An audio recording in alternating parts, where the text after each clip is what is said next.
Aujourd'hui, nous allons discuter de la dysfonction microvasculaire des artères coronaires.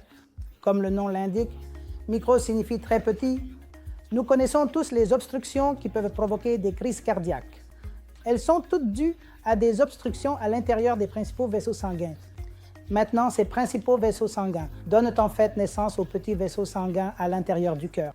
Or, la maladie dans ces artères peut également causer des problèmes. Nous devons en être informés. Donc, les symptômes de base des patients atteints de ces formes de maladie seraient les mêmes que pour les obstructions majeures, comme la douleur thoracique en marchant, l'essoufflement en marchant, les palpitations en marchant. Et c'est à ce moment-là qu'un patient vient à la consultation externe pour comprendre s'il y a un problème cardiaque. Ainsi, chez ces patients qui ont des maladies dans la microvascularisation, c'est-à-dire dans les très petits vaisseaux, le CG et l'échographie seraient essentiellement normaux. Et lorsque nous faisons un test sur tapis roulant, le tapis roulant se révélerait positif. Donc, lorsque le test sur tapis roulant est positif, nous recommandons généralement aux patients de subir soit un angioscanner coronaire, soit une coronarographie. Maintenant, lorsque nous faisons ces investigations, ce qu'elles montrent, c'est que les artères principales sont toutes dégagées et que la microvascularisation n'est généralement pas visible sur ces examens.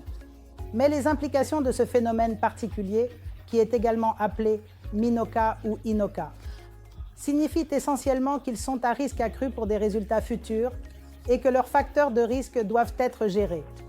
Cette maladie est plus courante chez les femmes et généralement plus répandue chez les personnes atteintes de diabète, d'hypertension.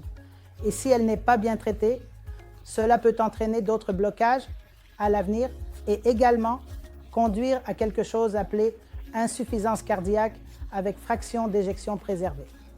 Ainsi, les personnes présentant ce type de symptômes et ce diagnostic particulier doivent être plus vigilantes. Quant au contrôle des facteurs de risque, elles doivent optimiser leurs facteurs de risque.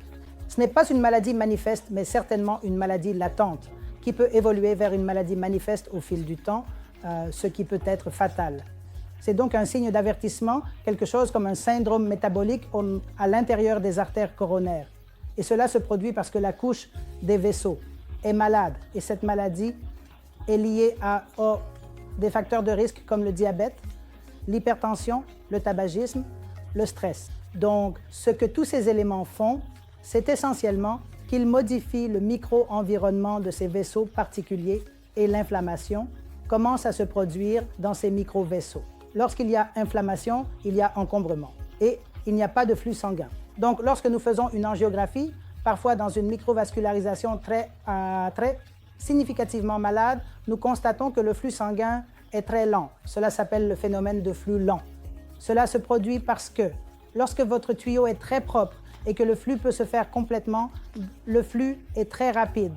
Mais lorsqu'il y a une obstruction dans la partie très distale, alors le flux serait très lent. Maintenant, c'est un indicateur que la microvascularisation est significativement atteinte. Auparavant, on pensait que ce phénomène particulier n'était pas très, vous savez, dangereux. Non, ce n'est certainement pas dangereux, mais c'est un avertissement pour le médecin ainsi que pour le patient de bien contrôler les facteurs de risque afin que leurs événements futurs puissent être contrôlés et prévenus avec succès. Voilà en bref la dysfonction microvasculaire des artères coronaires. Merci.